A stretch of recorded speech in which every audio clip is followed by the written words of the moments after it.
নমস্কাৰ প্ৰথম খবৰৰ এই বিশেষ নিৰ্বাচনী অনুষ্ঠান কথোপকথনলৈ মই খগেন কলিতাই আপোনালোক আটাইকে স্বাগতম জনাইছো নিৰ্বাচনৰ বতৰ স্বাভাৱিকতেই নিৰ্বাচনৰ যিসকল প্ৰতিদ্বন্দ্বী তেওঁলোকৰ কবলগীয়া কথা বহুত থাকে তেওঁলোকৰ পৰা ভোটাৰ ৰাইজে শুনিবলগীয়া বহুত কথা থাকে কাৰণ নিৰ্বাচনৰ সময়ত নিৰ্বাচন হল এটা হিসাব লোৱাৰ সময় প্ৰাৰ্থীৰ পৰা ৰাইজৰ পৰাও কিন্তু এই হিসাব লওঁতে যেহেতু প্ৰাৰ্থীগৰাকীয়ে সকলো মানুহক চুব নোৱাৰে সকলো মানুহৰ কাখলৈ যাব নোৱাৰে হেকাৰণে সংবাদ মাধ্যম এটা মাধ্যম হয় সংবাদ মাধ্যম ভোটাৰ ৰাইজ আৰু ক্যান্ডিডেটৰ প্ৰাৰ্থীৰ মাজত এখন ব্ৰিজ হয় এখন দলং হয় যাতে প্ৰাৰ্থীৰ চিন্তা মানসিকতা আৰু ৰাইজে বিচৰা আশা আকাংক্ষাৰ এক যোগসূত্ৰ স্থাপন হ'ব পাৰে মোৰ আজিৰ অনুষ্ঠানৰ অতিথি ৰজলিনা তিৰ্কি নামটো বহুতেই জানে কিন্তু ৰজলিনা তিৰ্কিক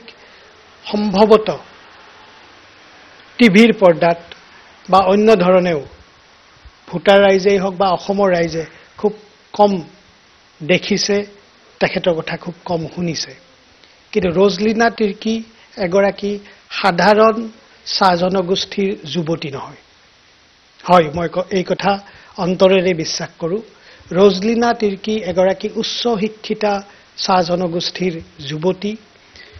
তেখেত অসম বিধানসভাৰ বিধায়িকা থকা সময়ত অসম সাহিত্য সভাৰ তেখেতক শ্ৰেষ্ঠ বিধায়িকাৰ সন্মান প্ৰদান কৰিছে গৌৰী শংকৰ ভট্টাচাৰ্য সোঁৱৰণী শ্ৰেষ্ঠ বিধায়িকাৰ সন্মান তেখেতে লাভ কৰিছে তাৰোপৰি তেখেতে আন এক যুৱ বিধায়িকা বঁটা লাভ কৰিছে আৰু এই বঁটা তেখেতক প্ৰদান কৰিছিল বিজেপিৰ কেন্দ্ৰীয় মন্ত্ৰী স্মৃতি ইৰাণীয়ে এই কথাখিনি মই কোৱাৰ এই কাৰণেই প্ৰয়োজন বোধ কৰিছো যে ৰজলিনা তিৰ্কিক অকল ভোটাৰ ৰাইজে কাজিৰঙা সমষ্টিৰ ভোটাৰ ৰাইজে জানক এইটো কথা নহয় ৰজলিনা তিৰ্কি নামৰ এগৰাকী সাধাৰণ জনগোষ্ঠীৰ যুৱতীক অসমৰ ৰাইজেও ভালদৰে বুজি পাওক ৰজলিনা তিৰ্কি মই আপোনাক স্বাগতম জনাইছো আপুনি কাজিৰঙা লোকসভা সমষ্টি যিটো আগত কলিয়াবৰ আছিল কাজিৰঙা লোকসভা সমষ্টিত প্ৰতিদ্বন্দিতাৰ বাবে আপুনি কংগ্ৰেছ দলৰ হৈ প্ৰতিদ্বন্দিতা কৰিবলৈ প্ৰতিদ্বন্দিতাত নামিছে আপুনি প্ৰাক্তন মন্ত্ৰী প্ৰবীণ কংগ্ৰেছ নেতা আকলিয়াছ তিৰ্কিৰ এগৰাকী কন্যা এটা ৰাজনৈতিক পৰিয়ালৰ পৰাই আপুনি ৰাজনৈতিক ক্ষেত্ৰখনত ভৰি দিছে আজিৰ তাৰিখত ইতিমধ্যে আপুনি আপোনাৰ কাৰণে নিৰ্বাচনটো বৰ জটিল কথা নিশ্চয় নহয় বা নতুন কথা নহয় আপুনি আজিৰ তাৰিখত যেটো নিৰ্বাচনত প্ৰতিদ্বন্দিতা কৰিছে প্ৰথম কথা আপোনাৰ সন্মুখত কি চ্যালেঞ্জ আছে আপোনালোকৰ মাধ্যমত যেহেতু আহিছো প্ৰথমে ধন্যবাদ জ্ঞাপন কৰিছো আৰু আপোনাৰ যোগেদি সমগ্ৰ যিসকল চাই আছে সকলোকে নমস্কাৰ জনাইছো আৰু যেহেতুকে এতিয়া বৰ্তমান আগতে মই বিধায়িকা আছিলো যেহেতুকে এটা অভিজ্ঞতা আছে কিন্তু লোকসভা এটা ডাঙৰ ৰণক্ষেত্ৰ হ'ব তো 10টা বিধানসভা সমষ্টি থাকিব তো এই ক্ষেত্ৰত বহুতো চ্যালেঞ্জ বিলাক সন্মুখীন হ'ম আৰু হৈছো কাৰণ যেহেতুকে এতিয়া বৰ্তমান যি ধৰণে বিজেপি চৰকাৰে ৰাইজৰ ওপৰত প্ৰতাৰণা কৰি আছে সেই প্ৰতাৰণাত কিন্তু এতিয়া সকলোৱে ক্ষোভিত হৈছে সকলোৱে এই খাৰে কথা কৈছে যে বাইদেউ আপুনি আহিছে আমি ভাল পাইছো আপোনাৰ কংগ্ৰেছ দলক পুনৰ ঘূৰাই আনক আজি বিৰোধী ঐক্যমঞ্চ এক হৈছে খুব ভাল পাইছো ইণ্ডিয়া এলায়েন্স হৈছে বিৰোধী সকল এক হৈছে খুব ভাল লাগিছে বহুত হল ন্যায় অত্যাচাৰ এতিয়া কিন্তু ৰাইজে এবাৰ তেওঁলোকক সুযোগ দিছিলে বিজেপিক কিন্তু এইবাৰ সদায় চাই নাথাকে তো সেই কাৰণে বহুত যথেষ্ট সহাৰি পাইছো আৰু এই যি চ্যালেঞ্জৰ কথা হলে চ্যালেঞ্জটো যেতিয়া নিৰ্বাচনত যে আগে পাছে খেলিছো বা বহুত আমি নিৰ্বাচন পাৰ কৰিছো তো এটা কথা আহে যে বৰ্তমান বিজেপিৰ চৰকাৰটো আছে তেওঁলোকে আজি বহু বল দিয়ে বা আজি পইচাৰ বল বহুত হয় বা আজি যি ধৰণে তেখেতসকলে আজি মানে প্ৰতিটো কোনবাই যদি মাত মাতিবলৈ যায় মানুহে ভয়ত মানে সংকাশত মুখ খুলিবলৈ মানে বন্ধ কৰিবলৈ বাধ্য হৈছে সংবিধানে যিটো এটা সহমৰ্যাদা দিছে সকলো জাতি জনগোষ্ঠী সকলো বৰ্গৰ লোকে যে মাত মতাৰ অধিকাৰটোৰ পৰা বঞ্চিত হৈছে আমাৰ গণতন্ত্ৰ যাতে গণতন্ত্ৰ এটা মানে এনেকুৱা পৰ্যায়ত আহি গৈছে যে সকলোৱে ভাবিছে যে এইবাৰে শেষ নিৰ্বাচন হ'ব নেকি আকৌ যদি ভুলে ক্ৰমে জিকি যায় তেতিয়াহ'লে আমি আৰু নিৰ্বাচন খেলিব নোৱাৰিম চাগে এনেকৈ নিৰ্বাচন আমি অংশগ্ৰহণ কৰিব নোৱাৰিম সেইকাৰণে সকলোৱে য'তে গৈছে সকলোৰ সঁহাৰি পাইছোঁ কিন্তু কথাটো হৈছে এই সময়ত তেওঁলোকে যি ধৰণে বিজেপিয়ে আজি বিভিন্ন ধৰণৰ মানে বেনিফিচিয়াৰী যিটো ৰাজনীতি চলাইছে বেনিফিচিয়াৰীটো সমাজখন আগনবঢ়ায় অসম আগনবঢ়ায় বা আমাৰ দেশক আগনবঢ়ায় যদি এনেকৈ বেনিফিচিয়াৰী দি পেলাই যদি পংগু কৰা হয় তেতিয়াহ'লে ৰাইজে সাৱধান হৈ গৈছে আৰু চেলেঞ্জেছ এইটোৱে আহিব এতিয়া তেওঁলোকে বিভিন্ন ধৰণৰ কথাবিলাক আজি আমাৰ যেনেকৈ আমাৰ যি এই যে হেৰি মানে একাউণ্টবিলাক ফ্ৰিজ কৰা হৈছে বা কৈছে মুকলিকে যে এখেতসকল নাথাকিব আন্দোলনলৈ যাব বিভিন্ন কথা এইবিলাক আদাৰৱাইজ চেলেঞ্জেছ নহয় বাট মই এটা মনত বান্ধি লৈছোঁ যে এই বৰ্তমান সময়ত যিটো এটা অশান্তিৰ পৰিস্থিতি হৈছে গণতন্ত্ৰ মানে একেবাৰে এটা এনেকুৱা পৰিস্থিতি আহি গৈছে য'ত গণতন্ত্ৰ বচাবলৈ সকলো উঠি পৰি আহিছে সেই সময়ত মই এটা সুযোগ বা সুবিধা কৰিবলৈ বা ৰাইজৰ সাহস পোৱাৰ কাৰণে থিয় হ'বলৈ পাৰিছোঁ আৰু আশা কৰিছোঁ যে এইবিলাক সমস্যাবিলাকক যাতে ৰাইজৰ পৰা সমাধান দিয়াব পাৰোঁ সেইটো কাৰণে আগবাঢ়ি আহিছোঁ আৰু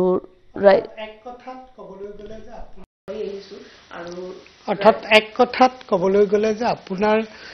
নিৰ্বাচনৰ এই যিখন যুদ্ধ আপোনাৰ প্ৰত্যাহ্বান আছে কিন্তু আপুনি ৰাইজৰ সহযোগত এই প্ৰত্যাহ্বানবোৰ অতিক্ৰম কৰিবলৈ সমৰ্থ হ'ব ৰজলিনা তিৰ্কি ডাঙৰীয়ানী মই আপোনাক দ্বিতীয়তে সুধিব খুজিছোঁ কিয় কাজিৰঙা লোকসভা সমষ্টিৰ ভোটাৰে ৰজলিনা তিৰ্কি নামৰ উচ্চ শিক্ষিতা যুৱতীগৰাকীক ভোট দিব লাগিব কাৰণ তেওঁলোকৰ সন্মুখত প্ৰায় সমানেই শিক্ষিত আৰু সমানেই চাহ জনগোষ্ঠীৰ প্ৰতিনিধি কামাখ্যা প্ৰসাদ তাছাও আছে কিয় ৰজলিনা তিৰ্কিক কাজিৰঙা লোকসভা সমষ্টিৰ ভোটাৰে ভোট দিব লাগিব বুলি আপুনি ভাবে কাজিৰঙা লোকসভা সমষ্টি যিটো নতুনকৈ গঠিত হৈছে এই নিৰ্বাচনত কাজিৰঙাবাসীয়ে এটা নতুনত্ব ডিলিমিটেশ্যন যিটো এটা মানে এই বৰ্তমান চৰকাৰ যি কনফিউজন ক্ৰিয়েট কৰা হৈছে মানুহে ভাবিছে কি হৈছে কি নহৈছে আৰু বিশেষকৈ এই গণতন্ত্ৰ বচাবলৈ সংবিধান বচাবলৈ সকলো একজোট হৈছে মূল্যবৃদ্ধিয়ে হওক বা জাতীয়বাদী ভেটিৰ যিটো কথা তেওঁলোকে দিছিলে সেইটো কৈ পেলাই তেওঁলোকে আজি অসমৰ মাটি যে বাংলাদেশক দি দিছে তাৰ ভিতৰত আনফালে তেওঁলোকে আজি মানে শিল হাকু নিচিনা আমাৰ অসমত বসবাস কৰা লোকসকলক মানে উচ্ছেদ বুলডোজাৰ দি উচ্ছেদ কৰিছে আৰু 2 কোটি যি মানে নিবনুৱা সংস্থাপন দিম বুলি কৈছিলে সেইবিলাক সব মিছা কথা হৈছে আৰু বিশেষকৈ চাহ শ্ৰমিকসকলৰ যি 351 টকা তেখেতসকলে আজি মানে কৈছিলে দিম বুলিকে কিন্তু সেইখিনি সব মিছা ৰ'ল আৰু যিহেতুকে মই এগৰাকী সাধাৰণ যুৱতী হিচাপে আছো মই ৰাইজৰ সেৱা কৰি ভাল পাওঁ আৰু আজিৰ পৰাই নহয় 2007 চনৰ পৰা মই ৰাজনৈতিক জীৱন আৰম্ভ কৰিছোঁ জিলা পৰিষদ দুবাৰকে মোক ৰাইজে জয়যুক্ত কৰাইছে আৰু যথেষ্ট কামবিলাক কৰিবলৈ এটা গ্ৰাছৰুটৰ পৰা মই কৰি আহিছোঁ আৰু বিধানসভাত ঠিক তেনেধৰণে যেতিয়া মই জয়যুক্ত হ'লোঁ ৰাইজৰ হৈ পেলাই যদি বিৰোধী দলত মই বিধায়িকা আছিলোঁ ৰাইজৰ হৈ পেলাই যথেষ্ট কাম আমাৰ সৰুপথাৰ সমষ্টিত মই কৰিবলৈ সক্ষম হৈছিলোঁ আমি যদিও এডভাৰটাইজ নকৰোঁ কিন্তু ৰাইজৰ হয় মই কৰিবলৈ সক্ষম হৈছিলোঁ আৰু ৰাইজে সেই সুবিধা দিছিলে ঠিক তেনেধৰণে এতিয়া যিহেতুকে আমাৰ মানে লোকসভা আহিছে এই লোকসভাত ৰাইজৰ যিখিনি কথা যে ধৰণে মই বিধানসভাত উপস্থাপন কৰিছিলোঁ আজি বৰ্ডাৰ ইছ্যুৱে হওক বা চাহ জনগোষ্ঠীৰ কথাই হওক বা বিভিন্ন আমাৰ ইছ্যুজবিলাকৰ ওপৰত মাত মাতিছিলোঁ ঠিক তেনেধৰণে এতিয়া কাজিৰঙা এটা বৃহৎ এৰিয়া 10খন বিধানসভা সমষ্টিৰ বহুত আপত্তিবিলাক আছে সেইবিলাক ৰাইজৰ কণ্ঠ হৈ পেলাই যাতে মই ক'ব পাৰোঁ আৰু নিশ্চয় কম সেইটোৰ কাৰণে প্ৰণলৈ ওলাই আহিছোঁ কাৰণ আজিৰ দিনত সবেই কৈছে তুমি যে আজি ইমান এনেকুৱা দিনত ওলাই আহিছা ভয় লগা নাই নেকি তুমি ওলাই আহিব পাৰিবা নেকি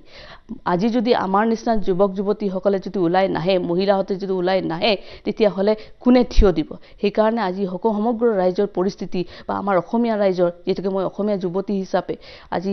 মই ওলাই অহা মোৰ কৰ্তব্য বুলি ভাবি পেলাই মই ওলাই আহিছোঁ আৰু যথেষ্ট ৰাইজৰ সঁহাৰি পাইছোঁ কাজিৰঙা লোকসভা সমষ্টিত মুঠ ভোটাৰ খুব সম্ভৱতঃ 20 লাখ প্ৰায় 20 লাখ অকল চাহ জনগোষ্ঠীৰ ভোটাৰেই নাই ইয়াত বেলেগ বেলেগ জনগোষ্ঠীৰো ভোটাৰ আছে আৰু আপুনি সকলোৰে ভোট পাবলৈ নিশ্চয় কাম কৰিব লাগিব কিন্তু মই আপোনাক সুধিব খুজিছো আপুনি চাহ জনগোষ্ঠীৰ এগৰাকী উচ্চ শিক্ষিতা যুৱতী আৰু আপুনি কোৱাৰ দৰে 2007 চনৰ পৰা আপুনি তেখেতসকলক প্ৰতিনিধিত্ব কৰিছে এই প্ৰতিনিধিত্ব কৰি আপুনি নিশ্চয় চাহ জনগোষ্ঠীৰ যিবোৰ সমস্যা এই সমস্যাবোৰ আপুনি ইতিমধ্যে চিহ্নিতও কৰিছে নিশ্চয় আমাৰ দৰ্শকক প্ৰথম খবৰৰ দৰ্শকক আপুনি এনেকুৱা তিনিটা মই চাহ জনগোষ্ঠীৰ সমস্যাৰ কথা কৈছো ইয়াৰ পিছত মই অন্য জনগোষ্ঠীৰ সমস্যাৰ কথাও কম সুধিম আপোনাক প্ৰথমতে সুধিব খুজিছো প্ৰথম তিনিটা সমস্যা ৰজলিনা তিৰ্কি সাংসদ হলে সংসদত উত্থাপন কৰিব চাহ জনগোষ্ঠীৰ তিনিটা মূল সমস্যা এই তিনিটা সমস্যাৰ আপুনি মোক তালিকা দিয়ক ইয়াৰ আগতে এটা কথা কৈ লৈ বিচাৰ যিহেতুকে মই চাহ জনগোষ্ঠীৰ নেতৃত্ব হিচাপে মোক আগবঢ়াইছে কিন্তু যেতিয়া এগৰাকী প্ৰতিনিধি হয় তাত এই সমষ্টিত বসবাস কৰা বিভিন্ন জনগোষ্ঠীৰ লোক থাকে আমি জয়যুক্ত হোৱাৰ পাছত মই সমান সকলোৰ কাৰণে সমান মই হেতু আহিমেই মই জাস্ট কৈছো যে চাহ জনগোষ্ঠীৰ সমস্যা কাৰণ আপোনাক চাহ জনগোষ্ঠীৰ আপুনি এইবাৰৰ নিৰ্বাচনত বুলিয়েই নহয় সম্ভৱতঃ অসমৰ ৰাজনীতিত মোৰ ভুল হলে আপুনি শুধৰাই দিব সম্ভৱতঃ অসমৰ ৰাজনীতিত ৰজলিনা তিৰ্কিয়ে চাহ জনগোষ্ঠীৰ পৰা আহি লোকসভা নিৰ্বাচনত সৰ্বভাৰতীয় দল এটাৰ পৰা কংগ্ৰেছ দলৰ পৰা আপুনি প্ৰাৰ্থী হিচাপে থিয় দিছে আপুনিয়ে বোধহয় প্ৰথম আদিবাসী মানে চাহ জনগোষ্ঠীৰ যুৱতী যিয়ে এনেকুৱাকে নিৰ্বাচনত প্ৰতিদ্বন্দ্বিতা আগবঢ়াবলৈ সমৰ্থ হৈছে বা আপুনি সক্ষম হৈছে তাৰ পিছৰ কথাখিনি মই নাজানো ৰাইজে এইটো বিবেচনা কৰিব হেকাৰণে মই কৈছো যে আপুনি চাহ জনগোষ্ঠী সম্প্ৰদায় আজি নিশ্চয় আপোনাক লৈ গৰ্বিত কিন্তু মই কৈছো যে এই তেখেতসকলৰ গৰ্বক সংসদত আপুনি উত্থাপন কৰিব লাগিব প্ৰথম তিনিটা এনেকুৱা ইস্যু আপুনি কওক যিকে আপুনি এবাৰ চুই গৈছে যে চাহ জনগোষ্ঠীৰ শ্ৰমিকৰ মজুৰিৰ কথাও কৈছে আপুনি কি ধৰণে তেনেকুৱা আৰু কি সমস্যা আছে বুলি আপুনি ভাবে চাহ জনগোষ্ঠীৰ বহুত আছে সমস্যা কিন্তু প্ৰথম তিনিটা সমস্যা অসমত চাহ জনগোষ্ঠী বুলি ক'লে চাহ জনগোষ্ঠী আদিবাসী সকলো লোকত একেলগে কাউণ্ট হয় সো মই চাহ জনগোষ্ঠী আদিবাসী মহিলা হিচাপে যদি সংসদত জয়যুক্ত হৈ পেলাই সংসদত প্ৰথম ইস্যু ল'ব পাৰোঁ প্ৰথমটো হৈছে জনজাতিকৰণ শেডিউলিংটো আমাৰ ইয়াত অসমত বসবাস কৰা আদিবাসী লোকসকলে বা আজি চাহ জনগোষ্ঠীৰ লোকসকলে আজি বঞ্চিত হৈ আছে গোটেই ভাৰতবৰ্ষতে আমাৰ লোকসকলে আজি শিডিউল ট্ৰাইবছত আমাৰ পায় আজি দ্ৰৌপদী মুৰ্মু ডাঙৰীয়ানিক আমি এছটি বুলি কওঁ আমাৰ মহামহিম আমাৰ ৰাষ্ট্ৰপতি তেখেতে আজি এছটি বুলিকে তেখেতক কয় কিন্তু তেখেত আছে এটো আমি সন্মান জনাইছো ভাল কথা কিন্তু অসমত আমাৰ আদিবাসী চাহ জনগোষ্ঠীৰ লোকসকল আমি বঞ্চিত হৈ আছো সেই কাৰণে এক কথা হৈছে জনজাতিকৰণ আমাৰ চাহ জনগোষ্ঠী আদিবাসীসকলৰ প্ৰথম অধিকাৰ দ্বিতীয়টো হৈছে যে চাহ বাগিচা সমূহত আমাৰ শ্ৰমিকসকলে যিসকলে আমাৰ শ্ৰমিক আছে তেখেতসকলৰ মজুৰিটো বৃদ্ধি কৰিব লাগিব আজি 351 টকা প্ৰমিস কৰিছিলে কিন্তু 351 টকা আজিলৈকে হোৱা নাই তো সেই কাৰণে যাতে আমাৰ চাহ শ্ৰমিকসকলে আজি দিন মজুৰি কৰি পেলাই যি কাম কৰি কষ্ট কৰে তো তেওঁলোকৰ যিখিনি পাবলগীয়া পাওনাখিনি হেতু পোৱাৰ সেকেন্ড দাবী থাকিবই মোৰ এটো হবই লাগিব আৰু তৃতীয় কথা হৈছে আজি চাহ বাগিচা আদিবাসী লোকসকলত অসমত চাবলে গলে আমাৰ জনগোষ্ঠীটোৰ চাকৰি বাকৰিত সদায় পিছ পৰি আছে চাবলকে এই যোৱা 10টা বছৰত এই বিজেপি চৰকাৰত আমি কিন্তু আমাৰ জনগোষ্ঠীটোৰ চাকৰি বাকৰি একেবাৰে নীল দেখা নিচিনা হৈ গৈছে সেই কাৰণে এই তিনটা জনজাতিকৰণ মজুৰি বৃদ্ধি আৰু চাকৰি আমাৰ যুৱক যুৱতীসকল পঢ়া লিখা যুৱক যুৱতী বহুত আছে তেওঁলোকে আজি বঞ্চিত হৈছে এই তিনটা মেজৰ মই ভাবো যে এটো হবই লাগে আৰু হেতু মোৰ প্ৰথম দাবী থাকে মই তাতে আৰু এটা যোগ দি থওঁ যেটো আপুনি নিশ্চয় কৰিব মই মাত্ৰ তিনিটা সোধাৰ কাৰণে আপুনি তিনিটাই ক'ব লগা হৈছে চাহ জনগোষ্ঠীৰ স্বাস্থ্য আৰু শিক্ষা এটা অত্যন্ত গুৰুত্বপূৰ্ণ দিশ এটো কিন্তু মই এটা কথা এই ক'বই লাগিব যে কংগ্ৰেছ দলৰো এটা সুদীৰ্ঘকাল কংগ্ৰেছ দলে শাসন কৰিছে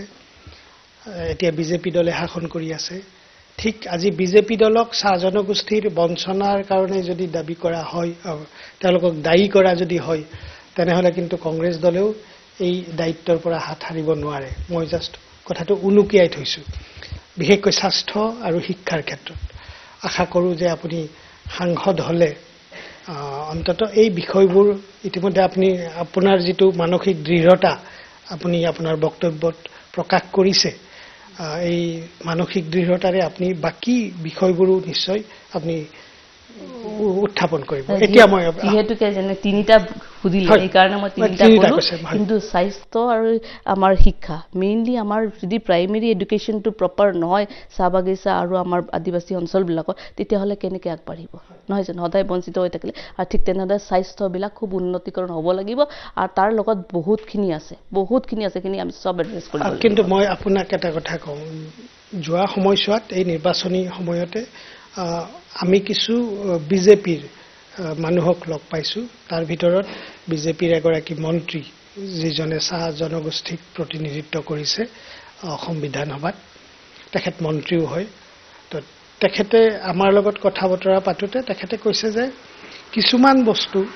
একেদিনে একে ৰাতিৰ ভিতৰতে নহয়, কিন্তু বিজেপি চৰকাৰে বিভিন্ন ধৰণৰ পদক্ষেপ হাতত লৈছে চাহ জনগোষ্ঠীৰ উন্নীতকৰণৰ কাৰণে। তাৰ ভিতৰত তেখেতে কলেজৰ পৰা আৰম্ভ কৰি মডেল স্কুলৰ পৰা বাগিচাসমূহৰ কথা, বাগিচাৰ ৰেচনৰ পৰা আৰম্ভ কৰি কিছুমান তেখেতে উনুকিয়াই গৈছে, যাক তেখেতে বিজেপি চৰকাৰৰ এক যুগান্তকাৰী আৰু যুগাত্মক পদক্ষেপ বুলি তেখেতে গণ্য কৰিছে। আপুনি কি ক'ব? সেইটোত মই প্ৰশ্ন সুধিব বিচাৰোঁ, ক'ত হৈছে? আজি বাগিচাই যেতিয়া গৈছোঁ, ৰেচনৰ কথা কৈছে। আগততো চবেই ৰেচন পাইছিলে, কিন্তু কৰ্তন কৰি পেলাই একজনলৈকে আহিছে। তাৰ লগতে আপুনি মডেল স্কুলৰ কথা কৈছে। আজি যদি আদৰ্শ স্কুল কৰিবলৈ বাগিচাত যায়, তেতিয়াহ'লে স্কুলৰ ষ্টুডেণ্টৰ লৈ পেলাই তাত প্ৰধান শিক্ষকজনে বাগিচাৰ মানুহ হ'ব লাগে, কিন্তু সেইটো আমি দেখিবলৈ পোৱা নাই। আৰু বিভিন্ন যিখিনি আঁচনি কৰিছে, আঁচনিৰ পৰা পুৰা বঞ্চিত হৈ আছে। আজি মানে যিখিনি যেতিয়াৰ পৰা আমাৰ এই বিজেপি চৰকাৰ অসমত আহিছে, আগত কংগ্ৰেছৰ দিনত যিখিনি মানে আইনগতভাৱে যিমানখিনি আমাৰ লেবাৰ এক্টে হওক, আইনে হওক, যিখিনি মানে কৰা হৈছিলে কংগ্ৰেছৰ দিনতহে হোৱা। এওঁলোকৰ দিনতো তেওঁলোকে এটাও মানি চলা নাই। আৰু অহাৰ পাছতো দেখা গৈছে যে যি মন গৈছে তেনেকৈ বাগিচাবিলাক কিনা বেচা হৈ আছে। এতিয়া বাগিচা ভয়ত আছে, আমি সঁচাকৈ থাকিব পাম নে নেপাম। আৰু মাটিৰ ভেটিৰ কথা কৈছিলে, মাটি দিম বুলিকে। আজি কাম শেষ হোৱাৰ পাছততো মাটি ভেটিটো ওলাই যাব লাগে। ক'ত থাকিব আমাৰ বাগিচাৰ মানুহ? ইমানখিনি কৈছে, চব মিছাহে ৰৈছে। ৰাইজেতো নিজে কৈ আছে, এইবিলাক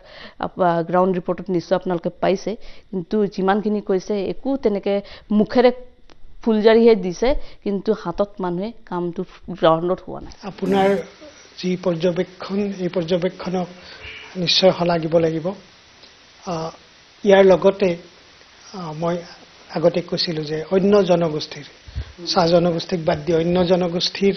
কাৰণে আপুনি কি কৰিব? কাৰণ এই জনগোষ্ঠীৰ মানুহেও আপোনাক ভোট দিব লাগিব। আপুনি কি কৰিব? ইয়াতো সেই প্ৰথম আছে 6 জনগোষ্ঠীত। আমাৰ চাহ বাগিচা আদিবাসীৰ লগতে আমাৰ 6 জনগোষ্ঠীসকলে যিটো দাবী দিছে, সেই জনজাতিকৰণটো দিম বুলিকেইটো লৈছিলে। সেই জনজাতিকৰণৰ দাবীটো থাকিব মোৰ প্ৰথম। তাৰ পাছতে বিভিন্ন আমাৰ শিক্ষিত যুৱক যুৱতীসকলৰ সংস্থাপনৰ কথা, এটা সুদীৰ্ঘ যাতে আমি ভালকৈ যাতে আমাৰ সংস্থাপনে চাকৰি বাকৰি পায়, স্বাৱলম্বী হয়, এই বেনিফিচিয়াৰী যোগেদি যাতে পংগু নকৰে, তেওঁলোকক মানে হাতত কি ধৰণে কষ্ট কৰি নিজেই স্বাৱলম্বী হ'ব পাৰে, আত্মনিৰ্ভৰ হ'ব পাৰে, সেইটোহে কৰিব লাগে। আৰু অকল মানে বিজেপিসকলক দি পেলাই কৰ্মী বুলিকে নহয়, চবকে সমান চকুৰে চাবলৈ। যেতিয়া চৰকাৰ গঠন হয়, মই এইটো বিশ্বাসতে আজি মোৰ পিতৃৰ যোগেদি মই শিকিছোঁ আৰু সৰুৰ পৰা দেখিছোঁ যে চৰকাৰখনে আহিলে ভোট কোনোবাই দিছে নিদিছে বেলেগ কথা, কিন্তু সেই চৰকাৰখনে চবক সমান চকুৰে চাব লাগিব। কিন্তু আজি বৰ্তমান এই বিজেপিৰ জন দেখা গৈছে, সেইটো সদায় মানুহক মানে অকণমান মাহিয়াই চকুৰে চোৱা হৈছে। আপুনি যিখিনি কথা কৈছে প্ৰায় একে কথা আপোনাৰ প্ৰতিদ্বন্দ্বী বিজেপিৰ প্ৰাৰ্থীগৰাকীয়েও নিশ্চয় ৰাইজক ক'ব। আপোনাৰ কথা আৰু তেখেতৰ কথাৰ মাজত কি মৌলিক পাৰ্থক্য আছে বুলি ভাবে? এতিয়া তেখেতে কি কয় সেইটো মই নাজানো, বাট কথাটো হৈছে যে মই অন্তৰৰে এটা মানে যেতিয়া ৰাজনীতিত নামিছিলোঁ, মই সদায় এবাৰ ভাবিছিলোঁ যে ক'ত আহিলোঁ, ইমানখিনি মানুহৰ অসুবিধা আছে, মই দিব পৰা মানে সক্ষমতা নাই, ক'ৰ পৰা দিম, কেনেকৈ আনিম, এনেকৈ সহায় কৰিবলৈ মই মানে অকণমান হেৰি হৈছোঁ। তেতিয়া ভাবিছোঁ এইটোত কেনেকৈ মই এনেকৈ কৰিম। তাৰ পাছত মোৰ মনত আহিলে যে যদি এৰি দিওঁ তেতিয়াহ'লেতো ইমান ইন'চেণ্ট মানুহবিলাক, সহজ সৰল ৰাইজক যদি মোতকৈও ভাল মানুহ আহিব পাৰে বা কাম কৰিব পাৰে, কিন্তু কথাটো হৈছে যে মানে জাষ্টিফাইড ৱেত যদি সমাজ সেৱা হয় তেতিয়া ভাল হয়। যিমান দিন পাৰিম মই কৰিম, আৰু কোনে ভাল আহে যাতে সকলোকে সেই দাবী দাবা ধমকা ধমকি নহয় আৰু বেনিফিচিয়াৰী যাতে নকৰে, সেই তেনেকুৱা এটা মনত ভাবি পেলাই মই কাম কৰোঁ। এতিয়া তেখেতে কি কয় সেইটো বেলেগ কথা, কিন্তু তেওঁ এতিয়া যদি কৈছেই, তেখেতসকলে যথেষ্ট এতিয়া চাওক ৰাজ্যসভাৰ সাংসদে হৈ আছে, তাৰ পৰা যথেষ্ট কাম কৰিব পাৰিছিলে, কিন্তু তেখেতৰ দলে আজি বেলেগ এটা লোকসভা সমষ্টিৰ পৰা আনি পেলাই আমাৰ কাজিৰঙাত কৰিলে। ভাল পালোহেঁতেন যদি তাত থাকি আৰু কামটো কৰিব পাৰিলেহেঁতেন, কিন্তু ইয়াত কাজিৰঙাত যিধৰণে আমি কৰিবলৈ গৈছোঁ বা ৰাইজে কি ধৰণে লয় এইটো ৰাইজৰ ওপৰত। ওলাই আহিছোঁ, আগবাঢ়িছোঁ, ৰাইজে যিধৰণে মোক বিচাৰে মই সদায় প্ৰস্তুত থাকিম, আৰু মই দায়বদ্ধতা থাকিম যে ৰাইজৰ সকলৰ কিমান কৰিব পৰা যায়। আৰু নিশ্চয় যেনেকৈ চৰকাৰ আহিলে আমি নিশ্চয় আমাৰ দিশত যিখন কাম কৰিব লাগে আৰু যেনেকৈ সাংসদৰ যিমানখিনি কাম কৰিব লাগে সেইটো হিচাপত মই কৰিব লগাখিনি কৰিম। আৰু মোৰ কথা হৈছে যে বেলেগৰ লগত আমি কেতিয়াও কাৰো হেৰি নকওঁ,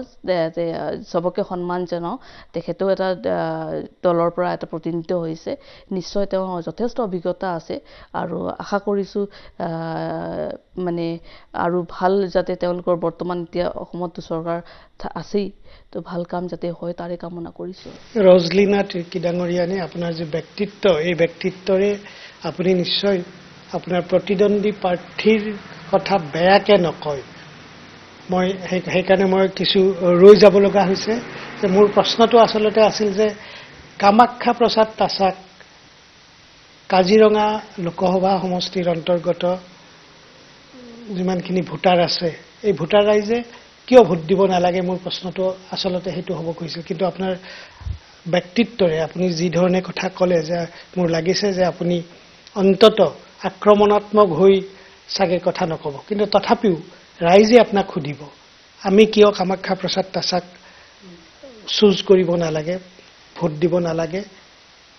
কিয় আমি ৰজলিনা তিৰ্কীক ভোট দিব লাগিব। আপোনাৰ পাৰ্টটো মই ইতিমধ্যে আপুনি কৈছে, কিন্তু কিয় নালাগে, কামাখ্যা প্ৰসাদ তাছাক কিয় ভোট দিব নালাগে, আপুনি অন্তত সেই কথাটো ৰাইজক ক'ব লাগিব। মোৰ এই ইণ্টাৰভিউত আপুনি কয় নে নকয় নাজানো, কিন্তু ৰাইজক কিন্তু আপুনি ক'ব লাগিব। চাওক,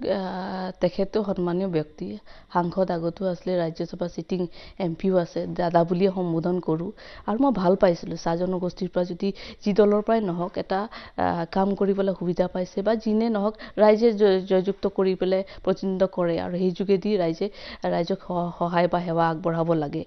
কিন্তু আপুনি যেতিয়া প্ৰশ্ন সুধিছে বা ৰাইজক সুধিব মোক কিয় ভোট দিব লাগে, তেখেতক কিয় ভোট দিব নালাগে, তেতিয়া মই এইটোৱে ক'ম যে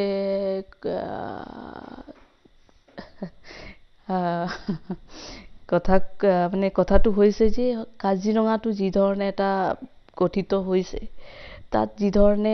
মই এতিয়া মহিলা হিচাপে, মহিলা প্ৰতিনিধি বহুত কম আছে, মহিলাসকলৰ কণ্ঠ হ'বলৈ কাৰণে যুৱক হিচাপে, মইতো যুৱক চামতে যুৱতী হিচাপে যুৱকসকলে বহুত আকাংক্ষা কৰে। তো সেইকাৰণে যদি ৰাইজে যুৱতী হিচাপে, যুৱক হিচাপে আৰু মহিলা হিচাপে যথেষ্ট মোৰ কৰণীয়া কাম কৰিবলগীয়া আছে, আৰু উঠি অহা প্ৰজন্মক যি আমাৰ কংগ্ৰেছ দলে, ভাৰতীয় জাতীয় কংগ্ৰেছ দলে এটা সুবিধা দিছে,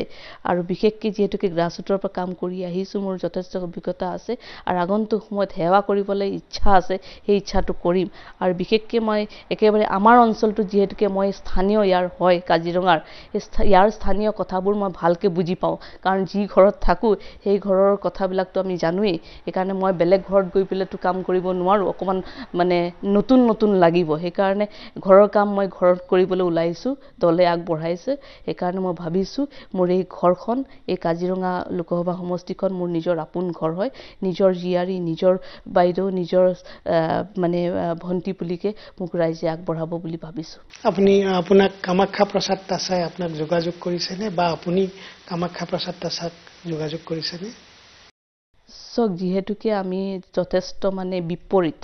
এটা হ'ল মোৰ আদৰ্শ হৈছে ভাৰতীয় জাতীয় কংগ্ৰেছ, তেখেতে হৈছে ভাৰতীয় জনতা পাৰ্টি। তো আমাৰ আইডিঅলজি একেবাৰে নিমিলে। এনেই লগ পালে দাদা বুলি আমি কথা বতৰা পাতোঁ যথেষ্ট কিন্তু এতিয়া যিহেতুকে নিৰ্বাচনত that is মানে out of our মানে protocol, so we don't get into this. কিন্তু নিৰ্বাচনে আপোনালোকৰ দাদা আৰু ভনীৰ সম্পৰ্কত ব্যাঘাত জন্মাব নেকি? সেইটো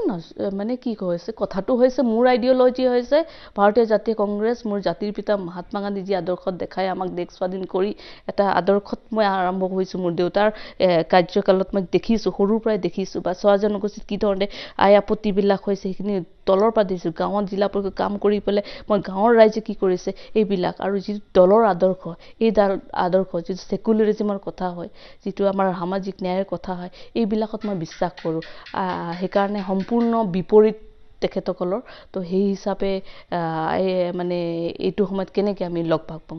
কথাটো টোটেলি ডিফাৰেণ্ট। আজি মই কাজিৰঙা লোকসভা সমষ্টিৰ বিভিন্ন ঠাইত বিভিন্নজনৰ লগত কথা পাতিছিলোঁ। তো তেতিয়া দুটা কথা, বিশেষকৈ চাহ সম্প্ৰদায়ৰ মানুহৰ কিছুমান মই বিজেপি কৰ্মীৰ লগতো কথা পাতিছিলোঁ। তেতিয়াও তেওঁলোকে এটা কথা কৈছিল যে চাহ সম্প্ৰদায়ৰ,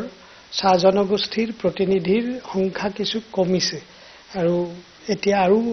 মানে কম হ'ব যেন লাগিছে। সেইটো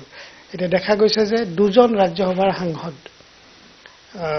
এই দুজন, এজন হ'ল কামাখ্যা প্ৰসাদ তাছা। চাহ জনগোষ্ঠীৰ ৰাইজে এটা কথা বিচাৰিছিল যে বিজেপিয়ে কৰক বা কংগ্ৰেছে কৰক, এজন যদি ৰাজ্যসভাত আছে এজন লোকসভালৈ যাওক। আপোনাৰো তাছাৰ ক্ষেত্ৰত এই কথাটো কৈছিলে। আপুনি কেনেকৈ ভাবে এই কথাটো?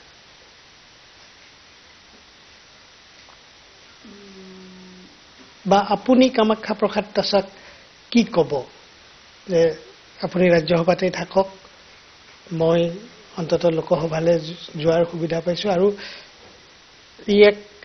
চাহ জনগোষ্ঠীৰ বাবে ৰাজনৈতিক অধিকাৰ প্ৰতিষ্ঠাৰ কাৰণে ই সহযোগ, মানে সুবিধা হ'ব, সহজ হ'ব।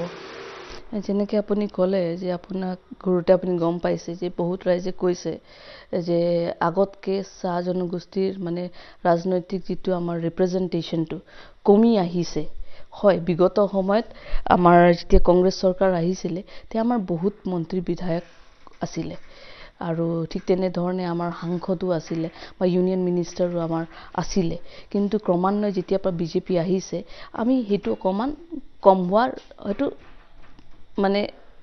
ক্লিয়াৰ হৈ পৰিছে। আৰু এই নিৰ্বাচন আপোনালোকে দেখিছে আমাৰ ভাৰতীয় জাতীয় কংগ্ৰেছ দলৰ তালিকাত আমি দুগৰাকীকে আমাৰ শোণিতপুৰত প্ৰেমলাল গঞ্জু আৰু কাজিৰঙাত মোক দিছে। ঠিক তেনেধৰণে বিজেপি যদি চাই, আগতে তেওঁলোকে প্ৰতিনিধিত্ব কৰা আজি ডিব্ৰুগড়ৰ পৰা ৰামেশ্বৰ তেলী ডাঙৰীয়া ইউনিয়ন মিনিষ্টাৰ হৈ আছিলে, বা পল্লৱ লোচন দাস তেজপুৰৰ পৰা আছিলে, আৰু কামাখ্যা প্ৰসাদ তাছা তেখেতে ৰাজ্যসভাৰ MP হৈ আছিলে। তো এতিয়া চাবলৈ গ'লে অকল এগৰাকীকহে দিছে, তাৰমানে তিনিজনৰ পৰা কৰ্তন কৰি পেলাই এটালৈ জাপি দিছে। তো চাবলৈ গ'লেতো সেইটো লোকসভাত কমি কমি আহিছে। তাৰমানে সেইটোৱে দেখা গৈছে, ৰাইজে ঠিকেই কৈছে আপোনাক যে সেইটো যি দেখিছে সেইটো কৈছে। সেইকাৰণে মানে ৰাজনৈতিক অধিকাৰ বা ৰাজনৈতিক ৰিপ্ৰেজেণ্টেশ্যন সকলো জাতি বৰ্গৰে হ'ব লাগে বা সকলো জনগোষ্ঠীৰে হ'ব লাগে, সেইটো আমাৰ কংগ্ৰেছত দেখা গৈছে। আৰু সকলোৱে মানে সঁহাৰিও জনাইছে বোলে ভাল হৈছে এবাৰ ৰিপ্ৰেজেণ্টেশ্যনটো কংগ্ৰেছৰ। কিন্তু ঠিক তেনেধৰণে বিজেপিৰ সেইটো হোৱা নাই, কিন্তু সেইটোৱে কমি কমি আহি আছে। সেইটো যদি তেনেকৈ হয় তেতিয়াহ'লে আমাৰ যিসকলে সমৰ্থন কৰে বিজেপিক অকণমান চিন্তা কৰি চাব লাগে। আমাৰ মাত মাতিবলৈ হ'লে আমাৰ ৰাজনৈতিক আমাৰ ৰিপ্ৰেজেণ্টেশ্যনটো সবল হ'ব লাগিব। আপুনি বিশ্বাস কৰেনে যে অসমৰ বা আপোনাৰ সমষ্টিৰ অন্তৰ্গত চাহ জনগোষ্ঠীৰ প্ৰায় 6 লাখ ভোটাৰে আপুনি যিটো কথা ক'লে এই কথাটোকে এক প্ৰেষ্টিজ ইছ্যু হিচাপে ল'ব আৰু ইয়াৰ প্ৰত্যুত্তৰ দিব ৰাজনৈতিকভাৱে ভোটাধিকাৰ সাব্যস্ত কৰি? আপুনি তেনেকুৱা বিশ্বাস কৰেনে? আপুনি স্বাভাৱিকতে আপুনি এগৰাকী প্ৰাৰ্থী, আপুনি হয়তো ক'ব যে মানুহে কৰিব, কিন্তু আপুনি নিজে আপোনাৰ যি ব্যক্তিত্ব, আপুনি এগৰাকী সৎ আৰু সহজ সৰল আপুনি এগৰাকী যুৱতী, সেই হিচাপে আপুনি ৰাইজক এটা কথা ক'ব পাৰে যে চাহ সম্প্ৰদায়ৰ যি ৰিপ্ৰেজেণ্টেশ্যন পলিটিকেল ৰিপ্ৰেজেণ্টেশ্যনটো যে বিজেপিয়ে কমাই আনিছে আপোনাৰ জনগোষ্ঠীটোৱে এই কথাক প্ৰেষ্টিজ ইছ্যু হিচাপে ল'ব তাৰ কাৰণে প্ৰত্যুত্তৰ দিবলৈ তেওঁলোকে অলপ প্ৰতিশোধ পৰায়ণতাৰে তেওঁলোকে ইয়াক ভোটেৰে তাক ভোটলৈ ৰূপান্তৰিত কৰিব তেওঁলোকৰ মনৰ এই ক্ষোভ অসন্তুষ্টি নিশ্চয় যিহেতুকে চাওক এতিয়া আমাৰ চাহ জনগোষ্ঠী আদিবাসী লোকসকল খুবেই মানে পৰিশ্ৰমী তেখেতসকল কষ্ট কৰি পেলাই জীৱন নিৰ্বাহ কৰি একেবাৰে চিম্পল সহজ সৰল হয় তো যিহেতুকে যদি আমাৰ যদি এইখিনি এতিয়া ইতিমধ্যে ৰাইজে সেইখিনি মই যাওঁতে সেই কথাবিলাক মোকো কৈছে আৰু আমিও হয়তো এইটো কথাবোৰ আমাৰো আলোচনা হৈছে তো ৰাইজে যিহেতুকে কৈছে তেতিয়া সেই কথাটো চাই মই ভাবোঁ হয় এইটো এটা ইছ্যু হ'বই ডেফিনেটলি কাৰণ আমাৰ মাত যদি নাইকিয়া হৈ যায় মানুহেতো জনগোষ্ঠীয়ে যি জনগোষ্ঠীয়ে নহওক সেইটো মাত মাতিবই মই আপোনাক প্ৰথমতে চেলেঞ্জৰ কথা সুধোতে এটা কথা সুধিছোঁ চেলেঞ্জেছ কি কি শেহতীয়াভাৱে দেখা গৈছে যে আপোনালোকৰ দলৰ একাউণ্ট চৰকাৰে ফ্ৰিজ কৰি দিছে অসমতো আপোনালোকৰ দলৰ যি বিত্তীয় অৱস্থা আমি যিটো দেখি থাকোঁ বা শুনি থাকোঁ খুব ভাল নহয় তাৰ পৰিৱৰ্তে কিন্তু বিজেপি অত্যন্ত আৰ্থিকভাৱে যথেষ্ট সচ্ছল সবল এই কথাটোৱে আপোনাক কি ধৰণে আগবাঢ়ি যোৱাত সহায় কৰিব বা বাধা প্ৰদান কৰিব আপুনি কি ধৰণে লৈছে কথাটো নিশ্চয় চ্যালেঞ্জেছটো থাকিবই কাৰণ আজি যি ধৰণে তেওঁলোকে একাউণ্ট ফ্ৰিজ কৰিছে ইলেক্টৰ বণ্ডত আপোনালোকে দেখিছে সকলো সমগ্ৰ ৰাইজে দেখি আছে কি ধৰণে আজি ইলেকশ্যনৰ নামত তেওঁলোকে এই কিমান পইচা মানে কালেকশ্যন কৰি পেলাই কৰিছে তাৰ লগতে আমাৰ ইলেকশ্যন যাতে আমি নিৰ্বাচন খেলিব নোৱাৰোঁ বুলি আমাক একেবাৰে দুৰ্বল কৰিবলৈ চেষ্টা বাৰে বাৰে কৰা গৈছে তো এনেকুৱা বিভিন্ন ধৰণৰ কথা এতিয়া আমাৰ কংগ্ৰেছৰ পৰা এটা চাৰ্জশ্বিট লোৱা হৈছে তাত আপোনালোকে তালিকাটো ৰাইজে দেখিছে কি ধৰণে কেনেকৈ তেওঁলোকৰ কাৰাপশ্যন হৈছে তো নিশ্চয় এইটো এটা চ্যালেঞ্জ থাকিব কিন্তু কথাটো হৈছে ৰাইজে ইতিমধ্যে সকলো কথাবিলাক বুজি উঠিছে আৰু ৰাইজে কৈছে পইচা থাকক নাথাকক এইবাৰ কিন্তু আমি সিদ্ধান্ত মনত বান্ধিলোঁ আৰু এই সিদ্ধান্তটো 19 এপ্ৰিল যোনটো আমাৰ ফাৰ্ষ্ট ফেজৰ নিৰ্বাচন আছে সেইটোত আমি প্ৰত্যুত্তৰ দিম আৰু যতেই গৈছোঁ ৰাইজৰ সঁহাৰি পাইছোঁ সকলো ৰাইজে আশীৰ্বাদ দিছে যে আপুনি ওলাই আহক বহুত হ'ল এই বিজেপিৰ অন্যায় অত্যাচাৰ এতিয়া কিন্তু আমাক পুনৰ কংগ্ৰেছৰ লগত মিত্ৰজোঁটৰ যি আপোনালোকৰ ঐক্যমঞ্চ আছে সেইটো চৰকাৰ লাগে আৰু আমি সকলোৱে মিলি যদি শান্তি সম্প্ৰীতিত থাকিব পাৰোঁ সেইকাৰণে সকলো ৰাইজৰ ওপৰত জনগণৰ ওপৰত মই এৰি দিছোঁ ৰাইজে যি ধৰণে বিচাৰে যেনেকৈ বিচাৰে তেনেকেই মই আগবাঢ়ি যাম আৰু আশাবাদী মই ৰাইজে কৈছে কথা দিছে বিভিন্ন ঠাইত যে তেখেতসকলে আমাক আগুৱাই লৈ যাব যি সময়ত ৰজনীনা তিৰ্কী আপুনি কোৱাৰ দৰে দেশৰ অস্তিত্ব আপোনাৰ দলৰ অস্তিত্ব ৰক্ষাৰ বাবে নিৰ্বাচনী ৰণক্ষেত্ৰত নামিছে সেই সময়তে কিন্তু দেখা গৈছে যে কংগ্ৰেছ দলৰ আপোনাৰ দলৰ বহু জ্যেষ্ঠ নেতাই বিভিন্ন কাৰণ দৰ্শাই কংগ্ৰেছ দল ত্যাগ কৰি বিজেপি মুৱা হৈছে এই কথাটোক আপুনি কি ধৰণে ব্যাখ্যা কৰিব কি ধৰণে পৰ্যবেক্ষণ কৰে আপুনি নাভাবেনে যে কংগ্ৰেছ দল সঁচাই দুৰ্বল হৈছে মই নাভাবোঁ কংগ্ৰেছ আগতো শক্তিশালী আছে এতিয়াও আছে আগন্তুকলৈও শক্তিশালী হৈ থাকিব আজি কিছু লোক গৈছে কিবা তেওঁলোকৰ নিজৰ কিবা কথা হ'ব বা কিছুমান প্ৰেছাৰত গৈছে বা নিজৰ কিবা ইছ্যুৰ কাৰণে কাৰণ আমি সকলোৱে দেখি আছোঁ আজি মুখ্যমন্ত্ৰীসকলক আজি হেমন্ত সোৰেনকে হওক বা আজি আমাৰ কেজৰিৱাল ডাঙৰীয়াই হওক তেখেতসকলক আজি মানে জেললৈ তেওঁলোকক ইডি চামন কৰি মেলি তেওঁলোক আজি জেললৈ পঠোৱা হৈছে বা বিভিন্ন ক্ষেত্ৰত আজি নীতিশ কুমাৰ ডাঙৰীয়াই সেইটো সহ্য মানে কৰিব নোৱাৰি তেওঁ সাৰেণ্ডাৰ কৰিব লগা হ'ল তো তেনেকুৱা ভয় ভাবুকি বিভিন্ন ক্ষেত্ৰৰ পৰা দিছে তো আজি যদিও গৈছে তো বৰ্তমান আপুনি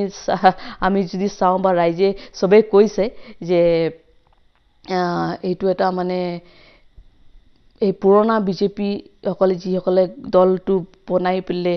তুলি তালি ডাঙৰ কৰিছিলে গছ বনাইছিলে এতিয়া তেওঁলোকে সেই পুৰণা মানুহবিলাক ক্ষুভিত হৈছে তেওঁলোকৰ যি আদৰ্শৰে কৰিছিলে এতিয়া সকলো নতুন মানুহৰে এক্স কংগ্ৰেছৰ পৰা ভৰপূৰ হৈ গৈছে অসমত দেখা গৈছে সেইকাৰণে সেই কথাবিলাক যিসকলে গৈছে তো তেওঁলোকৰ দলতো বিজেপিটো কি হৈছে দেখি আছো কিন্তু আমাৰ ইয়াতে মানে দুৰ্বল হোৱা নাই শক্তিশালী এইটো কাৰণে হৈছে কাৰণ যিসকল গ্ৰাছৰুটত আমাৰ কৰ্মীসকল কংগ্ৰেছৰ সদস্যসকল আছে সন্মানীয় সদস্যসকল তেখেতসকলে আজি যদি কষ্ট নকৰে তেতিয়া কোনো এমএলএ মন্ত্ৰী বা সাংসদ হৈ ওলাব নোৱাৰে সেইকাৰণে সেই ৰাইজ তাতেই আছে দুই এটা নেতা গৈছে কিন্তু নেতাৰ লগত কিন্তু কৰ্মী বা কংগ্ৰেছ ছাপোৰ্টাৰ যোৱা নাই কালৰ সতীৰ্থ সহযোগী বিস্মিতা গগৈ তেখেত বিজেপি গৈছে তেখেত কংগ্ৰেছৰ বিধায়িকা আছিল প্ৰশ্নটো হ'ল মূল প্ৰশ্নটো আপুনি কি অনুভৱ কৰে আপুনি এগৰাকী শিক্ষিতা যুৱতী এই যে জাকে জাকে কংগ্ৰেছৰ মানুহ কিছুমান গৈ বিজেপিলৈ গৈছে আপুনি আৰম্ভণিতে কৈছিল যে দুটা বিচাৰধাৰা দুটা আদৰ্শৰ যুঁজ আপোনালোকে কৰি আছে ক'ত প্ৰবলেমটো ক'ত হৈছে কিয় কংগ্ৰেছৰ মানুহ গৈ বিজেপিলৈ গৈছে বুলি আপুনি ভাবে এইটোতো আদৰ্শৰ যুঁজ কি কংগ্ৰেছৰ আদৰ্শৰ যুঁজখনত কৰবাত কিবা হিন্দেৰি ঘটিছে বুলি আপুনি ভাবে নেকি আপুনি নতুন প্ৰজন্মৰ এগৰাকী যুৱতী শিক্ষিতা যুৱতী আপুনি দিল্লী বিশ্ববিদ্যালয়ত পঢ়িছিলে আপুনি কি ভাবে দেশৰ সামগ্ৰিকভাৱে আজি দেশত এনেকুৱা কিছুমান ঘটনা ঘটিছে যে কংগ্ৰেছৰ আদৰ্শক বহু কংগ্ৰেছীয়ে জলাঞ্জলি দি তেওঁলোক বিজেপিলৈ গৈছে এই অৱস্থাটো কিয় হোৱা বুলি আপুনি ভাবে মানে সেই তেনেকুৱা চিন্তাধাৰা নকৰো যে সেইকাৰণে মই অকমান মানে বুজি পাবলৈ অকমান অসুবিধা হয় কি কাৰণেনো গৈছে এনেকুৱানো কি হৈছে মই মানে কেতিয়াবা সেইটো আমি নাভাবো যে সেইকাৰণে মোৰ মনলৈও নাহে কি কাৰণে যাব পাৰে বুলিকে সেইকাৰণে কথাটো হৈছে যে এতিয়া যিসকল গৈছে বহুত মানুহে বহুত কথা কয় তাৰ আঁৰত কি আছে সেইবিলাক আমি নেজানো কিন্তু আদৰ্শ যদি মানুহ আমি এটা আদৰ্শ মানি চলিলে মই বিশ্বাস কৰোঁ সেইটোক আনৰ কথা মই ক'ব নেযাওঁ কাৰণ ঘৰখনত যেতিয়া বিপদ আহে ঘৰ যদি এৰি আমি গুচি যাওঁ তেতিয়াহ'লে মা দেউতাই যিটো আদৰ্শ দি আমাক আগবঢ়াইছিলে তেতিয়াহ'লেতো মূল্যটো জিৰ' হৈ যাব কিন্তু কংগ্ৰেছৰ আদৰ্শ কৰবাত হাৰি গৈছে নেকি আপুনি ভাবে নেকি তেনেকুৱাকে আদৰ্শটো হাৰি যোৱা নাই আদৰ্শ হাৰিবও নোৱাৰে কাৰণ যিটো কংগ্ৰেছ দলৰ আদৰ্শ বা যিটো আমাৰ আইডিঅলজি সেইটো সবে বিশ্বাস কৰে কাৰণ সেইটো এটা এনেকুৱা এটা বস্তু যে সকলোক লৈ চলাৰ কথাটো হ'ল কিন্তু আজি কিবা কাৰণত হয়তো ক'ৰবাত অসন্তুষ্টি কাৰবাৰ হোৱাৰ কাৰণে আজি হয়তো এনেকুৱা পৰিৱেশ হৈছে নিশ্চয় সেইটো আমি যাতে আগন্তুক ভাৱত যদি কিবা তেনেকুৱা হৈছে তেতিয়াহ'লে সেইবিলাক কথা আমি চোৱা মেলা কৰিবও লাগিব আৰু কোনোবাই যদি মনত বান্ধি লয় বোলে যাম বুলিকে তেতিয়াতো আৰু কাকো ধৰি বান্ধি হ'লেওতো আমি ৰখাব নোৱাৰো কথাটো তেনেকৈ আপোনালোকৰ কংগ্ৰেছীসকলক ধৰি ৰখাত আপোনালোকৰ নেতৃত্ব কাৰণ যিয়ে গৈছে সকলোৱে নেতৃত্বক গালি পাৰি গৈছে কালি নে পৰহি আপোনালোকৰ এগৰাকী শক্তিশালী নেতা চাবুৱা সমষ্টিৰ 3বাৰৰ বিধায়ক ৰাজু সাহুৱে তেওঁ দলৰ উপসভাপতিও আছিলে তেওঁ পদত্যাগ পত্ৰ প্ৰেৰণ কৰিছে দলৰ সভাপতিলৈ তো ব্যক্তিগতভাৱে তেখেতৰ লগত মোৰ যেতিয়া কথা হৈছে তেতিয়া কৈছে যে দলৰ নেতৃত্বই দলটো ভালকৈ চলাব পৰা নাই আপুনিও তেনেকৈ বিশ্বাস কৰেনে তেখেতৰ বক্তব্যত ৰাখিছে কিন্তু কথাটো হৈছে যে মানে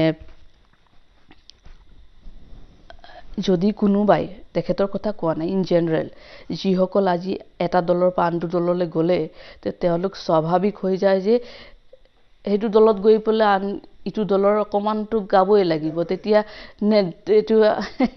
মানে এইটো ক্লিয়াৰ হৈ যায় যে নেতৃত্বক গালি পাৰিবই লাগিব কিন্তু সেইটো ইন জেনেৰেল কৈছোঁ কাকো ধৰি কোৱা নাই সেইটো সাধাৰণতে দেখা যায় এইটো কাক এটেক কৰিব আৰু যিসকলে লৈ গৈছে তেওঁলোকেতো অকমান আহিছা যেতিয়া অকমান কোৱা বুলিতো ক'বই আৰু ৰজলিনা ত্ৰিকি ডাঙৰীয়ানী প্ৰথম কথাটো হ'ল আপুনি ইমান সহজ সৰলভাৱে কথাবোৰ কৈছে য'ত সাধাৰণতে ৰাজনৈতিক নেত্ৰী কিছু আক্ৰমণাত্মক হ'ব লাগে হয় বিভিন্ন সময়ত আমি ৰাজনৈতিক নেত্ৰী বা নেতাবোৰক দেখিছোঁ মই আপোনাৰ প্ৰতিদ্বন্দ্বী কামাখ্যা প্ৰসাদ তাছাৰো ইণ্টাৰভিউ কৰাৰ কথা ভাবি আছোঁ তেখেত কিমান আক্ৰমণাত্মক হয় বা আপোনালোকৰ দলৰ প্ৰতিয়ে হওক বা আপোনাৰ প্ৰতিয়ে হওক মই নাজানো, সেইটো মই তেখেতৰ লগত বহিলে গম পাম। কিন্তু আপুনি অত্যন্ত সহজ সৰলভাৱে আৰু আপুনি কোনো কঠোৰ কথা কোৱা নাই, যিটো আমাৰ দৰে সাংবাদিকৰ কাৰণে অকণমান অস্বস্তিদায়ক কথা। বাৰু যি নহওক, এতিয়া আপুনি আপোনাৰ বিজয় কোন বাটেৰে, মানে আপোনাৰ বিজয়টো কিমান স্মুথ হৈ আছে বুলি আপুনি ভাবে, কিমান সহজ হৈ আছে বুলি আপুনি ভাবে? যিমান পাৰিছোঁ ৰাইজৰ ওচৰত গৈছোঁ আৰু দলৰ কৰ্মীসকল সকলোৱে লাগি আছে আৰু সকলোৱে কষ্ট কৰি আছে। আৰু যিহেতুকে নিৰ্বাচনততো আমি ৰাইজৰ ওচৰত গৈ পেলাই আমাৰ নিৰ্বাচনৰ আমাৰ কেম্পেইনিং কৰিব লাগিব, মিটিং কৰিবই লাগিব। তো ৰাইজৰ ওচৰত গৈছোঁ, ৰাইজৰ ওপৰতে সকলো সম্পূৰ্ণ এৰি দিছোঁ, কি ধৰণে ৰাইজে আগবঢ়াবহে তেখেতসকলৰ কথা। আৰু ৰাইজে জনাৰ্দন হয়, তেখেতসকলে যেনেকৈ বিচাৰে তেনেকৈ আগবঢ়াই লৈ যাবলৈ। আৰু কথাটো হৈছে মই ৰেডি হৈ আছোঁ, ওলাই আহিছোঁ, ৰাইজৰ সেৱা কৰিবলৈ ইচ্ছা আছে আৰু যথেষ্ট কাম কৰিব পাৰিম বুলি। মই অকলে নোৱাৰোঁ, মই কেৱল এগৰাকী প্ৰাৰ্থী হিচাপে কষ্ট কৰিছোঁ, মোক সঁহাৰি জনাইছে, ৰাইজে যথেষ্ট সঁহাৰি জনাইছে। আৰু জয়যুক্ত হৈ আহিলেও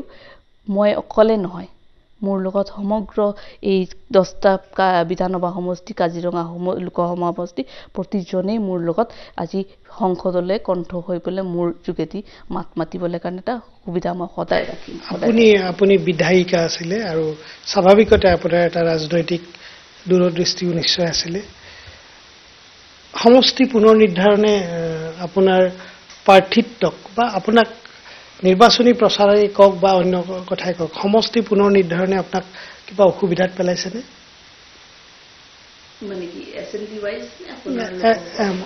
মই লোকসভা ৱাইজ, কাৰণ এছেম্বলি ৱাইজো 10টা সমষ্টিৰেইটো গঠিত হৈছে লোকসভা সমষ্টি, সেইটোৰে আপোনাৰ কিবা অসুবিধা হৈছে নেকি? ধৰক জনবিন্যাস, কাৰণ ক'ৰবাৰ ভোটাৰ আনি ক'ৰবাত দিছে, ক'ৰবাৰ ভোটাৰ আনি ক'ৰবাত যাব লগা হৈছে। এই কথাবোৰে আপোনাক নিৰ্বাচনী প্ৰচাৰেই হওক বা আপুনি বিচৰা ধৰণৰ কথাবোৰ মানুহক কোৱাৰ ক্ষেত্ৰত অসুবিধা হৈছে নেকি আপোনাৰ? যিহেতুকে ফাৰ্ষ্ট ফেজত হৈছে, সময় খুব কম আছে আৰু কাজিৰঙা লোকসভা সমষ্টিটো নতুনকৈ গঠিত হৈছে। আগৰ কলিয়াবৰটোৰ পৰা আমাৰ গোলাঘাটৰ 5টা বিধানসভা সমষ্টি অন্তৰ্ভুক্ত কৰা হৈছে আৰু নতুনকৈ হোজাই জিলা, বিনাকান্দি হোজাই সমষ্টি আৰু লামডিং সোমাইছে, তাৰ লগতে ব্ৰহ্মপুৰো নতুনকৈ সোমাইছে আৰু কলিয়াবৰ পুৰণাটো আছে। 10টা বিধানসভা সমষ্টি আছে। তো সদৌৰ দেৰগাঁৱৰ পৰা লামডিংলৈকে যাবলৈ অকণমান কষ্ট হয়, কিন্তু যিহেতুকে মোৰ মনটো সদায় এইটোৱে থাকে, আগে পাছেও সৰু পথাৰতো এটা বৃহৎ সমষ্টি আছিলে, ইমূৰৰ পৰা সিমূৰ এদিনত আমি কৰিব নোৱাৰোঁ। তো এটা কষ্ট হয়, কিন্তু কষ্টটো যেতিয়া ওলাই যাওঁ নহয়, কষ্টটো অনুভৱ নকৰোঁ, কাৰণ সদায় এইটো এটা ৰাইজে এটা আশীৰ্বাদ বা সহযোগ জনায় আৰু নিশ্চিতভাৱে তেখেতসকলক প্ৰতিটো এতিয়া যেনেকৈ কাটি পেলাই আজি ৰহাৰ পৰাও সোমাইছে আমাক, বা চামুগুৰিৰ পৰাও সোমাইছে কলিয়াবৰত, ব্ৰহ্মপুৰতো নতুনকৈ সোমাইছে, বা এইফালে তিতাবৰৰ পৰা বেকাজানটো আমাৰ গোলাঘাট সমষ্টিত সোমাইছে, খুমটাইৰ পৰা কাটি গৈ দেৰগাঁৱত সোমাইছে। বিভিন্ন ধৰণৰ কথা, অকণ মানুহৰ মাজত কনফিউজন আছে, কিন্তু মানুহ কনফিউজনত আছে, কিন্তু কথাটো হৈছে যে মানুহৰ ক্ষোভো আছে, কিয় এইটো ইমান কৰিব লাগে। আৰু 26ত আকৌ যিখন ডিলিমিটেশ্যন হ'ব অল অভাৰ ইণ্ডিয়া, তেতিয়া আৰু এটা হ'ব। সেইকাৰণে যেনেকৈ নহওক ৰাইজৰ ওচৰত যাবলৈ কাৰণে মই চেষ্টা কৰি আছোঁ। অকণমান দূৰত্ব হয়, অকণমান পাওঁতে মেলোতে দৌৰোতে অকণমান দিগদাৰী হয়, কিন্তু সেইবিলাক মই অনুভৱ নকৰোঁ, কাৰণ যেতিয়া মই ওলাই যাওঁ তেতিয়া মই এই ঘৰত বহি থকা ভাগৰুৱা নহওঁ আৰু ওলাই আপোনাৰ বিৰুদ্ধে অকল বিজেপিৰে প্ৰাৰ্থী নহয়। আজি আমি ফাইনেল যিটো খবৰ পাইছোঁ, কেইবাগৰাকীও নিৰ্দলীয় প্ৰাৰ্থী, আৰু সম্ভৱতঃ আপোনাৰ সমষ্টিতে হায়েষ্ট নিৰ্দলীয় প্ৰাৰ্থী উঠিছে। এই সম্পৰ্কত আপোনাৰ মতামত কি হ'ব? এই সম্পৰ্কত চাবলৈ গ'লে আজি আমাৰ যিসকল নমিনেশ্যন ফাইল কৰিছে, মই গম পোৱা মতে বা ইনফৰমেশ্যনটো আমাৰ ওচৰতো আহে এইবিলাক মানে বৰ্তমান চৰকাৰ বিজেপিৰ ফালৰ পৰা অকণ প্ৰেছাৰাইজ কৰি পেলাই কৰা হৈছে বুলিকে বহুতে ক'ব বিচাৰে তেতিয়া এনেকুৱা লাগে যে কিবা ভয় খাইছে নেকি যদি চৰকাৰ আছে সব সমৰ্থন কৰে তেওঁলোকে জিকিম বুলিকে ফেক্টৰ নহয় বুলিকে বহুত সাংবাদিকে সুধিছে আপোনাক বোলে ফেক্টৰ নহয় বুলি কয় যদি ফেক্টৰ নহয় তেতিয়াহ'লে ভয় কিয় খাব লাগে ইমান নিৰ্দলীয় কেলে উঠাব লাগে তো তেনেকুৱা ধৰণৰ কথা হৈ আছে এইকাৰণে আহক সবৰে গণতান্ত্ৰিক অধিকাৰ আছে তেখেতৰ যে ইণ্ডিপেণ্ডেন্ট আছে ভালেই কথা কিন্তু ইণ্ডিপেণ্ডেন্ট হ'লে কেন্দ্ৰত যিটো চৰকাৰ হ'ব তেখেতসকলক যদি কোনোবাই ভোট দিয়ে সমৰ্থকে নিশ্চয় ভোট দিব কিন্তু সেই ভোটবিলাক যাতে নষ্ট নকৰি পেলাই কেন্দ্ৰত যাতে চৰকাৰ গঠন কৰিব পৰাকে আমাৰ বিৰোধী ঐক্য মঞ্চ লগতে আমাৰ ইণ্ডিয়া এলায়েন্স কংগ্ৰেছৰ লগত আমাক হাতৰ চিনত ভোট দি পেলাই ভোটটো ভোটাধিকাৰ কৰিলে বেছি সাফল্যমণ্ডিত হ'ব বুলি ভাবোঁ অসমৰ ৰাইজৰ কাৰণে আৰু ভাৰতবৰ্ষৰ সমগ্ৰ ৰজলিনা তিৰ্কী ডাঙৰীয়ানী আপুনি বহু কথা মনৰ ভিতৰতে সুমুৱাই লৈ আপুনি কিছু কথা তাৰে কৈছে এগৰাকী নাৰীৰ এইটো এটা স্বভাৱসুলভ চৰিত্ৰ বুলি ক'ব লাগিব আৰু আদিবাসী মহিলাৰটো সেইটো আৰু হয় বুলি আমি অন্তত অনুভৱ কৰোঁ মই দেখিছোঁ বিভিন্ন সময়ত এইটো তথাপিও আপোনাৰ এই যে নিৰ্বাচনী যাত্ৰা প্ৰথম খবৰৰ তৰফৰ পৰা আমি এই নিৰ্বাচনী যাত্ৰাত আমি শুভেচ্ছা জনাইছোঁ আৰু আজি আপুনি এই ৰাতি প্ৰায় 11টা বাজি গ'ল এই 11টা বজালৈকে আপুনি আমাক সময় দিছে আপুনি অত্যন্ত ব্যস্ত আৰু এতিয়াও আপোনাৰ দৰ্শনাৰ্থী ভিৰ কৰি আছে আপুনি প্ৰথম খবৰক সময় দিলে তাৰ বাবে বহুত ধন্যবাদ আৰু আশা কৰিছোঁ আপোনাৰ নিৰ্বাচনী যি যুদ্ধখনত আপুনি বিজয়ী হৈ হ'বলৈ সমৰ্থ হ'ব নমস্কাৰ ধন্যবাদ আপোনালোকক খুব ধন্যবাদ